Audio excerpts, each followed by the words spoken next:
It's been phenomenal, actually. I'm amazed about exactly who it is that's here and who wants to be involved. And there's a real buzz in the air now. It's very exciting. Bring it on next year.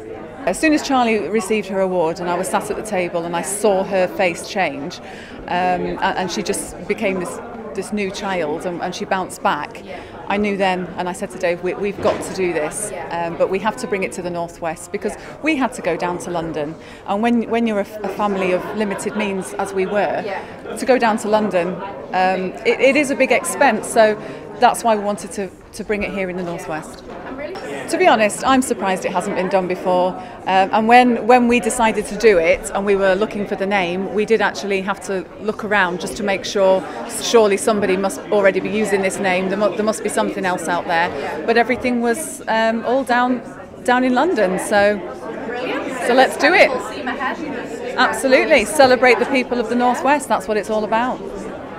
We've raised £500,000 so far. We've to raise £711,000 over the next 5 years. So once that's match funded, it will be worth £1.7 million worth of brain tumour research. We're going to do this year on year, and it's just going to get bigger and better. We've got some fantastic surprises happening on the night, but you'll just have to come along and find out what those are. I couldn't be prouder, honestly. I've never wanted to work with a charity so much as I have with the Katy Homes Trust. My son's the same age, well, a little bit younger than Charlie, so I used to see Charlie playing with my son, and so I feel very close to him in that way, even though I'd never met Katy. It was just such a heart-wrenching story, and now I just think when Paula explained the awards and how it's going to work and just the amazingness of the night and everything, I was just so excited, and I can't wait to just be there. Even if I wasn't involved, I'd be definitely going. So I've never been involved in a charity before, so to see Paula kind of evolve into this, like, not just a mum and a fundraiser, but just as an amazingly savvy businesswoman that's got such huge aspirations for the charity, that actually does good rather than just building a bank account, is actually doing an amazing job. She's a real inspiration to someone like me, and yeah, she honestly outstands everything she tells me. She shocks me. No one shocks me but Paula, and she'll say, I've got something to tell you, and I'll go, okay, what is it? And she'll ring me up, and by the end of the phone call I'm like, I just sit there and just like smile to myself. No one can surprise me like she does. I think there'll be a waiting list for tickets. I think that's going to be absolutely no problem whatsoever. The night is going to be spectacular.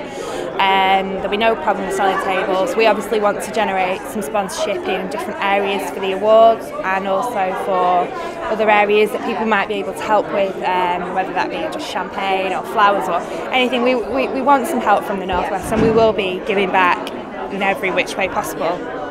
So, it will. Thank you very much. Thanks.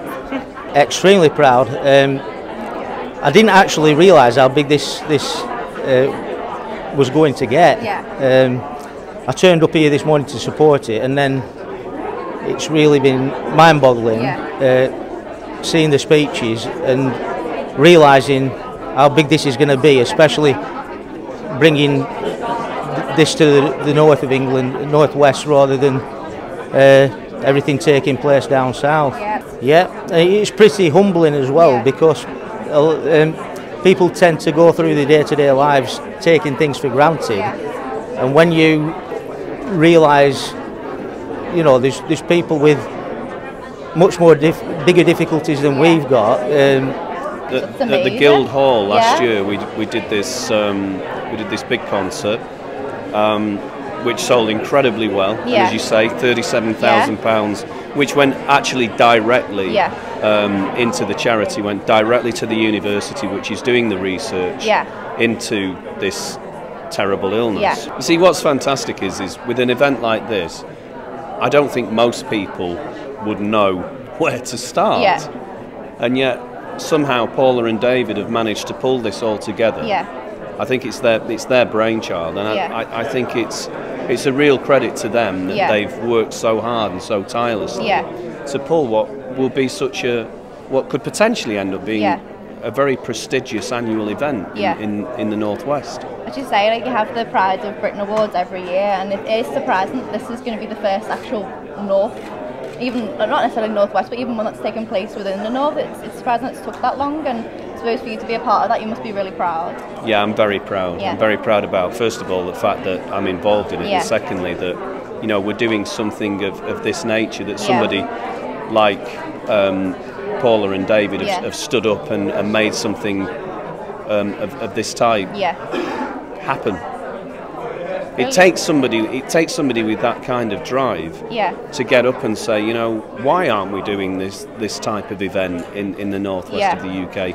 Why are these only usually generally selected for the southern regions of the country? So I think it's fantastic what they've done. It's going to be brilliant. It will be brilliant, And all we've got to do now is sell all the tables, which again, knowing the generosity of the people in the northwest, I don't think it's going to be hard to do. I don't think it'll be difficult at all. Definitely not. And I'll be rallying the Russellers. It's my fan club, by the way. The Russellers, right? The Russellers, yes. So they'll be behind you 100%. The Russellers will be rallied and they'll be there, brilliant. No question about it. Fantastic. Well, thank you very much for speaking to me, Russell. It's my pleasure. In your first... Yes, my first celebrity interview, I suppose. Come on, everybody, let's hear Recorded on camera as well, a bit nervous, but Rebecca, well done. Thank you.